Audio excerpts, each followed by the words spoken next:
કયું ગામ? ભાવનગર. તમને શું તકલીફ છે? ઢીસણની. તમને ડોક્ટરને બતાવેલું? હા, 4 ડોક્ટરને. ડોક્ટરે એમઆરઆઈ એક્સરે કરાવેલું? હા, એમઆરઆઈ કરાવ્યું. ઓકે, એમઆરઆઈ માં શું આવેલું? એમાં ગાદી 50% ફાટી ગઈ, લિગામેન્ટ ખેંચાણા, નીચે પાણી ભરાય છે. ઓકે, પછી ડોક્ટરે શું કીધેલું તમને? ડોક્ટરે કીધું તું ઓપરેશન કરાવવું પડશે, આજીવન તમારે નીચે નહીં બેસવાનું, ઉભડક નહીં બેસવાનું, પલોઠી નહીં વાળવાની. ઓકે, તમને ઓપરેશન નું કીધું, પછી તમે શું નિર્ણય લીધો? તો કરાવવું કે પછી થેરાપીમાં જવાનું? કરાવવાનું નક્કી કર્યું હતું. ત્યાં કોન્ટેક્ટમાં સંજયભાઈનો કોન્ટેક્ટ ફેસબુક ઉપર થયો, એટલે પછી થેરાપી કરાવી. ઓકે, થેરાપીમાં કઈ કાપકૂપ થઈ કે કઈ થયેલું? કોઈ વસ્તુ નહીં. ઓકે, એમને કઈ થેરાપી કરી હતી? Cup therapy. કપ થેરાપી થી તમને ફરક પડ્યો? હા, 100%. ઓકે, થેરાપી કરીને તમે ચાલેલા?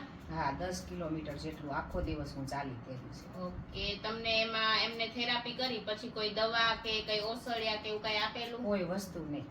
ઓકે, હવે તમને એમનું રિઝલ્ટ તમને કેવું લાગ્યું થેરાપી પછીનું? 100% સારું. ઓકે, થેરાપી કરાવી એને કેટલા મહિના થયા? આજ કાલે ફિટ 2 મહિના થશે. ઓકે, 2 મહિનામાં તમને રિઝલ્ટ મળી ગયું? હા, મળી ગયું. અને એક ટ્રાય જ મળી ગયું તમને 100% રિઝલ્ટ? પહેલી ટ્રાય. હા. ઓકે ઓકે, બેન પલાઠી વાળીને બતાવો ને. પેલા વળતી હતી પલાઠી? નહીં, પેલા નહોતી વળતી. હવે વળવા માંડી? હવે વળવા માંડી.